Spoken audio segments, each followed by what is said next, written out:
Miyapur PS పరిధిలో విషాదం చోటు చేసుకుంది. ఒకే కుటుంబంలో 5గురు చనిపోయారు. అనుమానాస్పద స్థితిలో మరణాలు ఉన్నాయి. మృతులు లక్ష్మయ్య, వెంకటమ్మ, అల్లుడు అనిల్, కూతురు కవిత, మనవరాలు అప్పు. కర్ణాటకలోని గుల్బర్గాకు చెందిన వాళ్ళు వీళ్ళందరూ. చిన్నారి ప్రాణం తీసి అంతా ఆ తర్వాత ఆత్మహత్య చేసుకున్నట్టుగా అనుమానం వస్తోంది. మియాపూర్ పిఎస్ పరిధిలో పెను విషాదం ఘటన ఇది. ఒకే ఇంట్లో 5గురు చనిపోయారు. అనుమానాస్పద స్థితిలో వారి మరణాలు కనిపిస్తున్నాయి. మియాపూర్లోని మక్తా మెహబూబ్ పేటలో ఈ ఘోరం వెలుగు చూసింది. మృతులు లక్ష్మయ్య, వెంకటమ్మతో పాటు అల్లుడు అనిల్, కూతురు కవిత, మనవరాలు అప్పు. చిన్నారి ప్రాణం తీసి ముందుగా తర్వాత ఆ కుటుంబం మొత్తం విషం తాగి ప్రాణాలు తీసుకున్నట్టుగా అనుమానం వ్యక్తం చేస్తూ ఉన్నారు.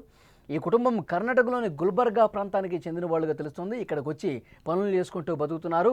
లక్ష్మయ్యతో పాటు కుటుంబం మొత్తం కూలీ పనులు చేసుకుంటూ వాళ్ళు జీవనం కొనసాగిస్తున్న పరిస్థితి. లక్ష్మయ్య, వెంకటమ్మలకు కవిత రెండో కుమార్తె. బుధవారం రాత్రి వీరు బలవన్మరణానికి పాల్పడ్డట్టుగా తెలుస్తోంది. ఈ ఘటనతో మియాపూర్ ప్రజలు ఒక్కసారిగా ఉలిక్కిపడ్డ పరిస్థితి ఉంది. వారంతా కూడా ఒకే కుటుంబానికి చెందిన వారు కావడంతో తీవ్ర చర్చనీయాంశమైంది ఈ ఘటన. అసలు ఎందుకు ఈ విధంగా చేసుకున్నారు? వీరి ఆత్మహత్యకు కారణం ఏంటి? ఆర్థిక సమస్యలు ఏమైనా కారణమా, లేకపోతే ఇతర రీజన్స్ ఏమైనా ఉన్నాయా? అన్ని కోణాల్లో పోలీసులు దర్యాప్తు మొదలుపెట్టారు.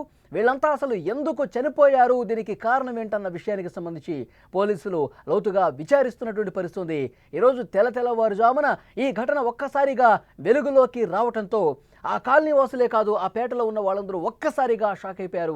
వెంటనే పోలీసులకు సమాచారం ఇచ్చారు. పోలీసులు వచ్చి చూస్తే వీళ్ళందరూ ఆత్మహత్య చేసుకున్నట్టుగా పోలీసులు ప్రాథమికంగా నిర్ధారించిన పరిస్థితి. విజువల్స్లో మీరు చూస్తున్నారు. అక్కడ చుట్టుపక్కల ఉన్న వాళ్ళు, వాళ్ళతో పరిచయం ఉన్న వాళ్ళు, వాళ్ళు ఇంటి దగ్గర వాళ్ళతో కలివిడిగా ఉన్న వాళ్ళు అందరూ కూడా ఒక్కసారిగా షాక్ అయిపోయిన పరిస్థితి. ఎందుకు వీళ్ళు ఈ విధంగా చేసుకున్నారు, వీళ్ళకి ఏం కష్టం వచ్చిందని చెప్పి వాళ్ళందరూ కూడా బోరున విలపిస్తున్న పరిస్థితి. ఎందుకంటే చిన్న పిల్లలు కూడా ఉన్నారు, పెద్దవాళ్ళు కూడా ఉన్నారు. అందరూ కూడా ఒక్కసారిగా ఆత్మహత్య చేసుకుని చనిపోయేంత కష్టం ఎందుకు వచ్చింది? వీళ్ళందరూ కూడా ఎంతో బాగుండేవాళ్ళు కదా, ఎంతో బాగా మాట్లాడేవాళ్ళు కదా, ఎలాంటి వివాదాలు లేవు కదా, వీళ్ళు ఎందుకు ఈ విధంగా చేసుకున్నారు? వీళ్ళకి నిజంగా ఏమైనా సమస్యలు ఉన్నాయా, లేకపోతే ఈ మరణాల వెనక ఇంకో కోణం ఏదైనా ఉందా, ఇంకొక కారణం ఏమైనా ఉందా అని పోలీసుల ముందు వాళ్ళు బావురమంటూ విలపిస్తున్న పరిస్థితి. ఎందుకంటే నిన్నటి వరకు కూడా ఆ కుటుంబం, వాళ్ళ పిల్లలు కావచ్చు, వాళ్ళు కావచ్చు, ఎంతో మంచిగా ఉన్నటువంటి కుటుంబం, ఎప్పుడూ మాట్లాడుతూ ఏ విషయం ఉన్నా పంచుకునే కుటుంబం, ఎందుకు ఇంత కష్టం వచ్చిందా, వాళ్ళు ఎందుకు ఈ విధంగా చేసుకున్నారని కూడా వాళ్ళు తమ బాధని ఆపుకోలేకపోతున్నారు. అక్కడికి వచ్చినటువంటి పోలీసులకి వాళ్ళతో ఉన్నటువంటి ఆ విషయాలను కూడా పంచుకుంటున్నారు. వాళ్ళు ఏ విధంగా ఉండేవాళ్ళు చెప్పుకుంటున్నారు. విజువల్స్లో మీరు చూడొచ్చు. పోలీసులు అన్ని కోణాల్లో కూడా దర్యాప్తు చేస్తున్నారు, డీటెయిల్స్ తీసుకుంటున్నారు. వీళ్ళకి సంబంధించిన కుటుంబ సభ్యులు ఇంకా ఎవరైనా హైదరాబాద్లో ఉన్నారా, వీళ్ళకి సంబంధించిన మనుషులు ఇక్కడ ఇంకెవరైనా ఉన్నారా అని దర్యాప్తు చేస్తూ ఉన్నారు. వాళ్ళకి సంబంధించిన ఫోన్లు తీసుకొని పరిశీలిస్తూ ఉన్నారు.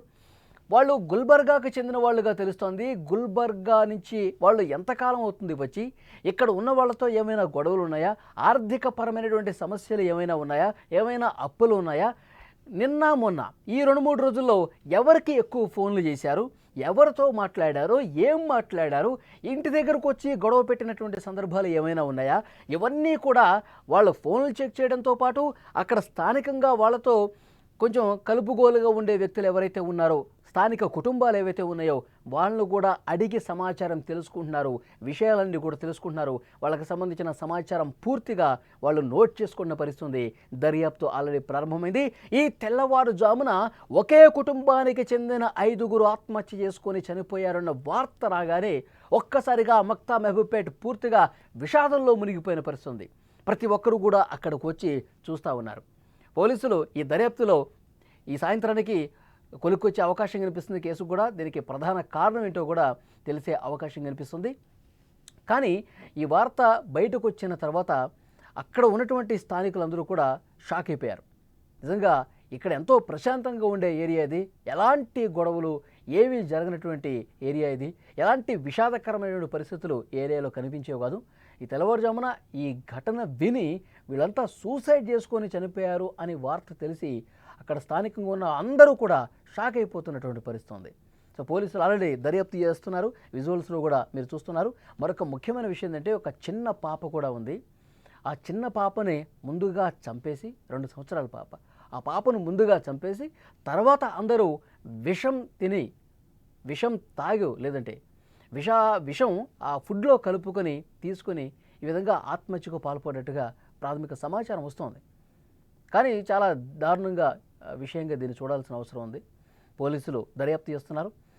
ఇది ఆత్మహత్యకి ఆర్థికపరమైన అంశాలా లేకపోతే వేరే కారణాలు ఏమైనా ఉన్నాయా? ఇవన్నీ కూడా ఈ సాయంత్రం వరకు బయటకు వచ్చే అవకాశం ఉంది. రాత్రి మాట్లాడుతూ